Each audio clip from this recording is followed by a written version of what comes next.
भारत गौरव आचार्य श्री पुलक सागर जी गुरुदेव के प्रवचन और धार्मिक कार्यक्रम देखने एवं सुनने के लिए जिन शरणम मीडिया चैनल को अभी सब्सक्राइब करें और बेल आइकॉन पर क्लिक जरूर करें। आज जितने केस अदालतों में दुश्मनों के नहीं हैं, उससे ज्यादा केस भाई भाई की अदालत में है। ध्यान रखना, जाके के देख लेना।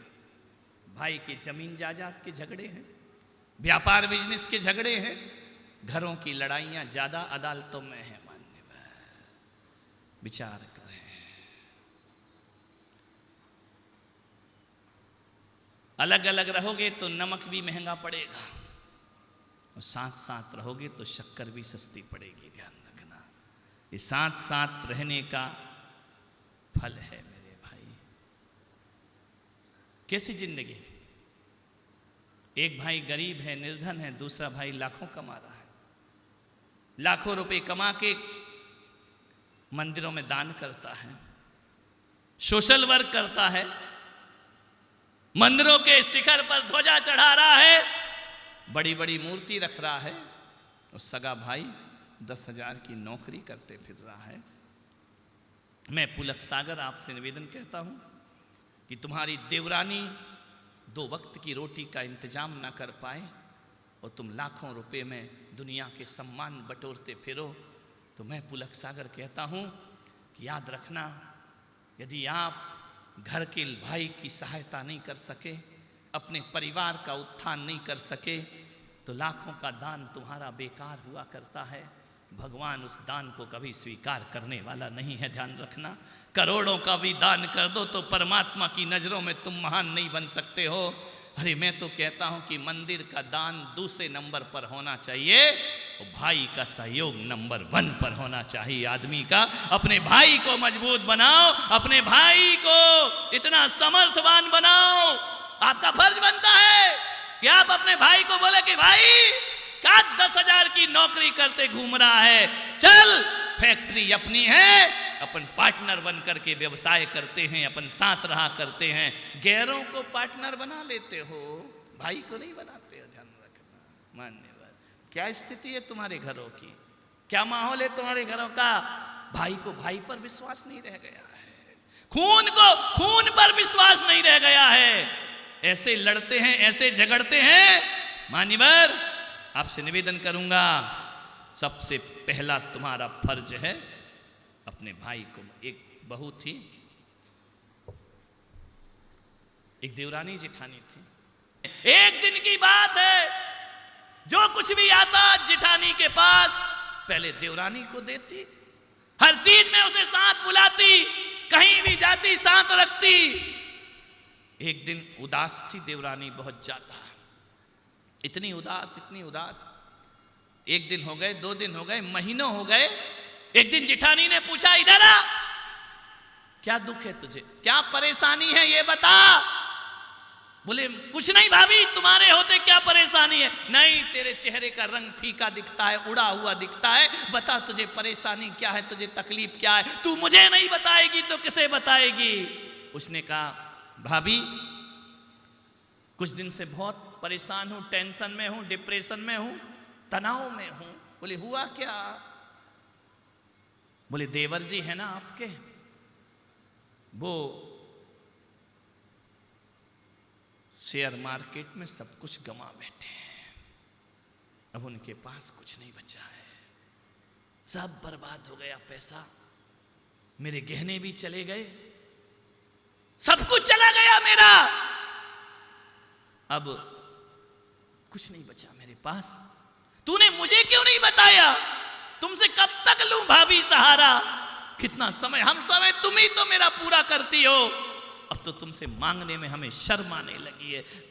जेठानी ने कहा पागल मत बन, घाटा लगा है ना, चिंता मत कर। गई पति के पास और कहा कि छोटे को घाटा लगा है, शेयर मार्केट में सब बर्बाद हो गया उसका।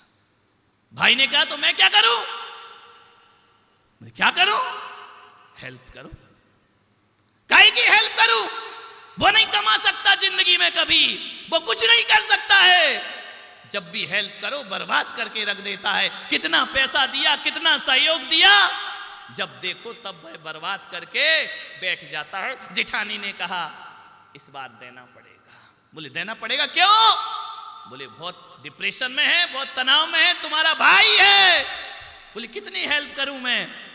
जेठानी ने कहा एक बात बताओ, यदि मेरा बेटा धंधे में पैसा बर्बाद करता तो आप कितनी बार हेल्प करते? बोले जब जब करता बाप हूं, मुझे तो सहायता करना ही पड़ती। तो बोले जब तुम बाप हो, बेटा एक बार, दो बार, तीन बार भी घाटा दे तो बाप सहता है उसको, उसकी हेल्प करता है। तो मैं कह रही हूं कि एक बड़ा भाई भी पिता से कम नहीं होता है, वह छोटा भी तुम्हारा पुत्र के समान है। बोले नहीं ऐसा नहीं हो सकता है, देख मेरे पास 20 लाख रुपए रखे हैं, लेकिन वो बच्चे का एडमिशन कराना है, कॉलेज में एडमिशन होगा, डोनेशन देना पड़ेगा। उस जेठानी ने कहा नहीं नहीं, ये 20 लाख पहले देवर जी के पास जाएंगे। उसने कहा तेरा दिमाग खराब, तू पागल हो गई है? बोले नहीं, बच्चे का क्या होगा? बोले बच्चा 1 साल बाद पढ़ाई कर लेगा, चलेगा, लेकिन देवर यदि दुनिया से चला गया तो कुछ चलने वाला नहीं है, उसकी बहुत हालत खराब है, उसको 20 लाख रुपए अभी दीजिए। तू कैसी पागल है, तुझे अपना बच्चा नहीं दिखता है? बोले नहीं, पहले देवरानी क्यों व्यवस्था करो। एक बात मैं आपसे पूछती हूं, एक बात बता दो मुझे, फिर फैसला तुम करना, तुम्हें जो करना है देना नहीं देना। एक बात मुझे बता दो, तुम्हारी जिंदगी में बेटा पहले आया या भाई पहले आया?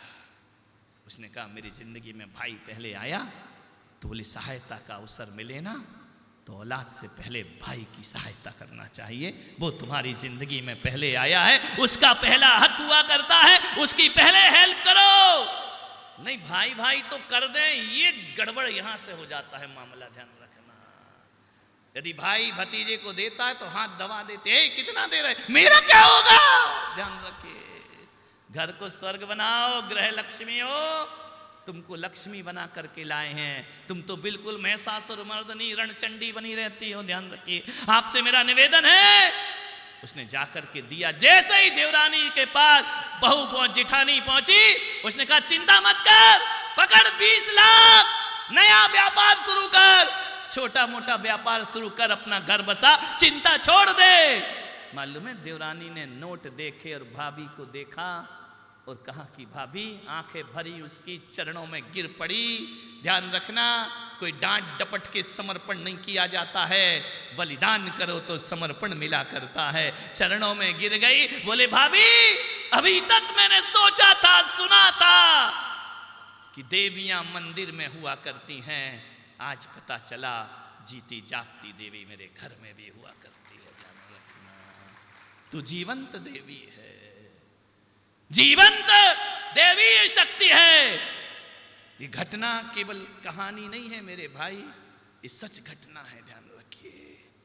और उस बहू ने अपने देवर का घर बसाने का प्रयास किया। मान्य है, क्यों नहीं करते हो? क्यों लड़ते हो? क्यों झगड़ते हो? क्यों ठीकरों के पीछे लड़ते हो? 7 भाई थे, उसका एक छोटा भाई था, वो कमाता नहीं था। वो मालूम है जब बच्चा बड़ा हो जाए, कमाए ना, तो उसकी क्या वैल्यू रहती है घर में? बाहर वाले तो छोड़ो, घर के ही लोग ढंग से बात नहीं करते, कमाता धमाता तो है नहीं, बैठा बैठा खाता है। मालूम है उसकी 6 भाभियां, छोटा वाला कमाता नहीं था। मम्मी की भी निगाहें फिर गई, बैठा रहेगा दिन भर, कमाना धमाना तो आता नहीं है। बाप बड़ा ना भैया, सबसे बड़ा रुपया। एक्सपीरियंस बोल रहा, तुम पहले ही बोल देते हो रुपया। मां की भी निगाहें फिर गई, सबकी फिर गई। बड़ी भाभी ने कहा ठहर, इधर आ देवर। क्यों रे छोटे, तू कुछ करता क्यों नहीं? पागल, कमाता क्यों नहीं? भाभी मैं क्या करूं, मुझे कुछ नहीं होता है मुझसे। पागल, तेरा भविष्य क्या होगा, तेरी जिंदगी क्या होगी, तुझे कोई नहीं पूछेगा। आज तुझे पूछ रहे हैं, कल तो कोई पानी देने वाला नहीं। भाभी मैं क्या करूं? बोले काम कर, जा आज बाहर, खाली हाथ मत लौटना, कुछ ना कुछ लेकर आना। उसने कहा ठीक है। गया, सुबह से शाम घूमा, यहां वहां मुंह मारा, कमाना तो आता नहीं था जिंदगी में कभी। शाम को लौटने लगा निराश। भाभी ने कहा आज खाली लौटा, खाना नहीं मिलेगा, ध्यान रखना। शाम को लौटा, क्या ले जाऊं, क्या ले जाऊं, क्या ले जाऊं, क्या ले जाऊं। मालूम है क्या लाया? रास्ते में एक मरा हुआ सांप डला था, उठा के ले आया। भाभी ने कहा क्यों रे, कुछ लाया? बोले बहुत मेहनत की, कुछ नहीं मिला। तो क्या लाया है? ये सांप। अरे पागल। दूसरी भाभीियों ने कहा अरे मत निठल्ला, जिंदा सांप लाता तो भी चलता है, मरा लेकर के आया है, क्या करेगा इस सांप का? बड़ी भाभी ने कहा उलाहना मत दो, कुछ तो लाया, मरा सांप तो लाया ना, घर कैसे बचते हैं देखो। भाभी ने कहा ले ये सांप घर की छप्पड़ के ऊपर फेंक दे। छप्पड़ पे घास सांप फेंक दिया। सब भाई खाना खा रहे हैं, उसका मजाक बना रहे हैं। बड़ी भाभी ने कहा मजाक मत बनाओ, उसको प्रेरित करो, उसको बोलो कम से कम पहली बार मरा हुआ सांप तो लेकर आया है। मालूम है क्या हुआ? दूसरे दिन ऊपर से छत के एक चील गुजर रही थी और उसके मुख में रानी का हार था। समझ गए क्या? ऐसी बातें आपको डायरेक्ट समझ में आती हैं। जैसे ही चील ने देखा मरा हुआ सांप, हार छोड़ा, सांप उठाया और चली गई। ऊपर देखा देवर ने कि देखो तो रे मरे हुए सांप का क्या हुआ। जैसे ही चढ़कर के छप्पड़ पे देखता है तो वहां सांप तो था ही नहीं। क्या था? बोलो। रानी का हार, 9 लखा हार लेकर आया। भाभी ये मिला है। बोले कैसे मिला? बोले पता नहीं, मैंने तो सांप फेंका था, वहां हार की प्राप्ति हो गई। भाभी ने कहा मेरा देवर, जो तेरे 6 भाई मिलकर नहीं कमा सके वो मेरा बिना कमाने वाले देवर ने कमा करके दिखा दिया। घर को जोड़ने की प्रेरणा चमचमाती कार एक आदमी की आती है। मेरा भक्त है, जन्मदिन पर मेरे पास आया, महंगी कार। जैसे ही मेरा ये ऋषभदेव में प्रवेश हुआ तो राकेश की भी नई कार आई। पुलक मंच का अध्यक्ष पुलक धाम में ही नई कार ले आया। मेरा एक भक्त और था, उसकी नई चमचमाती कार आई। उसका छोटे भाई का जन्मदिन था, उसने कार दी थी उसको। मेरे से आशीर्वाद लेने आया, मैंने आशीर्वाद प्रदान किया। इतनी महंगी कार भाई ने भाई को दी है। वो मालूम है कब दी थी? जब दोनों कुंवारे थे। शादी के बाद तो नहीं दे पाता, ध्यान रखना। वो बैठ जाता इनकम टैक्स ऑफिसर आकर के, पहले ही दे दी उसने कार। जा रहा था मेरे दर्शन करके, मैंने कहा कि बेटा इस कार में सदा परोपकार की भावना रखना। बोले अवश्य महाराज। आशीर्वाद दिया मैंने, कार में बैठकर गया। बाहर उतरता है, मेरे कमरे से नीचे जाता है, क्या देखता है? एक कार खड़ी है उसकी। कुछ बच्चे गांव के आए और उन्होंने अपना नाम लिख दिया। डस्ट पे लिख देते ना अपना, हम लोग भी लिख देते थे बचपन में, क्योंकि हमारे समय इतनी कार तो होती नहीं थी। गांव में एक कार आ गई तो ऐसा लगता था है मजा, जैसे अपने ही घर में कार आ गई हो, इतनी खुशी। दूसरे की कार पे अपना नाम, एक बच्चा अपना नाम लिख रहा था। उस आदमी ने पूछा कार अच्छी लग रही है? बोले बहुत अच्छी लग रही है। किसने दी? उसने कहा मेरे भाई ने दी। आज मेरा जन्मदिन है ना, तो मुझे ये 20 लाख की कार मेरे भाई ने दी। बच्चा देख रहा है बड़ी हसरत से, समझ गया ये व्यक्ति की बच्चे को कार अच्छी लगी। उसने कहा बेटा कार में एक चक्कर घूमोगे? आज मेरा जन्मदिन है। बच्चे ने कहा हाँ मैं घूमूंगा। मुझे घुमाओगे? गरीब बच्चा, मुझे घुमाओगे कार में? बोले जरूर, क्योंकि उसे याद आया कि महाराज ने कहा था कार में परोपकार करना। उसने बच्चे को बिठाया। कहाँ चलूं? अंकल जी मेरे घर छोड़ दोगे? तो उसने कहा छोड़ देंगे, थोड़ा रौब वौब जमाएगा, इतने बड़े लोग की कार से मैं उतर रहा हूं, शान बिखेरेगा। उसने कहा छोटा बच्चा है, जमा लेने दो, रौब बिठाओ, चलते हैं। ले गए घर। उसने कहा अंकल जी 5 मिनट रुकोगे, मैं अभी घर के अंदर से बाहर आता हूं। बोले यार तुझे घुमा तो दिया, अब मुझे जाने देना। बोले 5 मिनट प्लीज, 5 मिनट रुको। बच्चा अंदर गया, 5 मिनट हुए, 10 मिनट हुए, 15 मिनट हुए, बच्चा बाहर निकल के नहीं आया। इसने कहा हार्न बजाया कि बेटा जल्दी आओ। बच्चा बोला बस 2 मिनट की और जरूरत है। क्या देखता है वो कार वाला कि घर की सीढ़ियों से एक ऐसा बच्चा जिसके दोनों पैर नहीं है, घिसट घिसट के आ रहा है, हाथ के बल आ रहा है। कार वाले ने देखा ये क्या? बच्चा आया, उसने कहा कि छोटे देख, मैं आज इस कार में बैठकर आया हूं। उसके हाथ पकड़ के ला रहा है, वो घिसटते आ रहा है, कार के पास तक लाया। बोला देख मैं आज इन अंकल की कार में बैठकर आया हूं। अंकल को लगा कि भाई को कार दिखाने लाया है। उसने कहा तुझे मालूम है इन अंकल को कार किसने दी? बोले मुझे नहीं मालूम। बोले इनके भाई ने कार दी है। वो देख छोटे, मैं तुझे दिखाने इसलिए लाया हूं कि जिस दिन मैं कमाऊंगा ना तो मैं भी तुझे कार प्रदान करूंगा। जिस दिन मैं कमाने लायक हो जाऊंगा तेरे लिए ऐसी कार जरूर लेकर आऊंगा। उस दिन उस आदमी को लगा कि मैं कुछ और सोच रहा था और बच्चा कुछ और सोच रहा था। बच्चा कोई रौब नहीं जमा रहा था, वो कह रहा था कि भाई हो तो ऐसा होना चाहिए। मान्यवर ऐसी कार दूंगा तुझे, तू चल नहीं पाता है ना, पूरी दुनिया घुमाऊंगा मैं तुझे इस कार पे, खूबसूरत दुनिया तुझे देखने को मिलेगी। मान्यवर बात बहुत छोटी है, बात बहुत बड़ी है।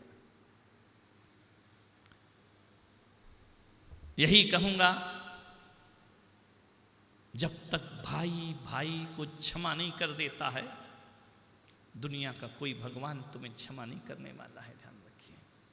बाहुबली ने घर छोड़ दिया, परिवार छोड़ दिया, खड़े हो गए तपस्या करने के लिए, कठोर तपस्या करने लगे। बोधि की प्राप्ति नहीं होती है बाहुबली को। 12 महीने खड़े हैं।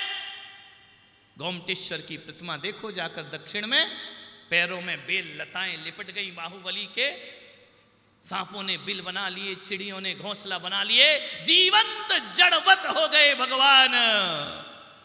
तन का सुध बुध नहीं है, बस एक ही लगन है परमात्मा से मिलन। नहीं हो रहा, बोधि की प्राप्ति नहीं हो रही बाहुबली को। बरसों खड़े हैं, ना खाना खाया, ना पानी पिया, आहार नहीं लिया, कुछ नहीं किया बाहुबली ने। धन्य है दुनिया में हजारों तपस्वी होंगे, लेकिन गोमटेश्वर भगवान जैसे तपस्वी दुनिया में दिखाई नहीं देते। तपस्या की मूर्ति, बेल लताएं लिपट गई अंग से, बाहुबली खड़े हैं, फिर भी बोधि नहीं मिल रही। भरत जी ने भगवान आदिनाथ से पूछा कि पिता, बाहुबली को बोधि की प्राप्ति क्यों नहीं हो रही है? बाहुबली को केवल क्यों नहीं मिल रहा है? बाहुबली को लक्ष्य की प्राप्ति क्यों नहीं हो रही? ऋषभ देव ने कहा भरत, अटका है बाहुबली तुम में, जाओ, तुम्हारे जाए बिना उसको बोधि की प्राप्ति नहीं हो सकती। मेरे जाए बिना? हां भरत तुम जाओ, जब तक तुम नहीं जाओगे तेरा भाई लक्ष्य को प्राप्त नहीं कर सकता है। गए भरत जी दौड़े दौड़े, भ्रात प्रेम, कहां जल युद्ध मल युद्ध होता है, कहां भ्रात प्रेम जाग गया। नैनों से छल छला रहे आंसू कि जिस बाहुबली को कभी बाहों में लिया है, आज वो कठोर तपस्या करते हुए खड़े हैं, निगाहें नहीं मिला रहे हैं किसी से। और ऐसी कठोर तपस्या के बाद मेरी वजह से मेरे भाई को बोधि प्राप्त नहीं हो रही है। दौड़े दौड़े गए, जाकर के देखा बाहुबली की दशा को। सुध-बुध खो दी भरत जी महाराज ने, नैनों से अश्रु की जलधार बह गई। भगवान अपना कल्याण करो, क्या आपके मन में है? मालूम है बाहुबली के मन में क्या था? ये नहीं था कि ये भरत की भूमि है। इतना तो ऋषभ देव के लोग भी जानते हैं कि भूमि किसी की नहीं हुआ करती है, ध्यान रखना। बाहुबली के मन में एक ही बात थी, इस नश्वर भूमि की वजह से मैंने अपने भाई का अपमान कर दिया है। किसके लिए? ये मिट्टी की ठीकरों के लिए। भाई का अपमान किया, भाई को कंधे पर उठा के पटका, मैंने उससे युद्ध किया। धिक्कार है मेरा जीवन, जो भूमि के लिए मैंने उनसे युद्ध किया।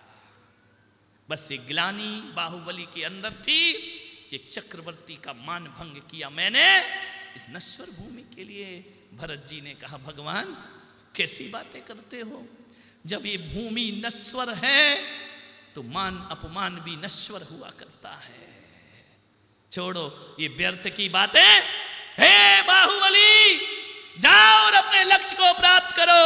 आज ये भरत कहता है, मेरा दिल सरयू नदी सा पवित्र दिल है। भरत बाहुबली, जाओ तुम अपने लक्ष्य को प्राप्त करो। भरत जी ने अपना माथा झुकाया और कहा, रंज मात्र भी रंज भाई के प्रति मत रखो, अपने लक्ष्य को प्राप्त करो। और कहते हैं देखते ही देखते बाहुबली को केवल ज्ञान की प्राप्ति हो जाया करती है। ध्यान रखना।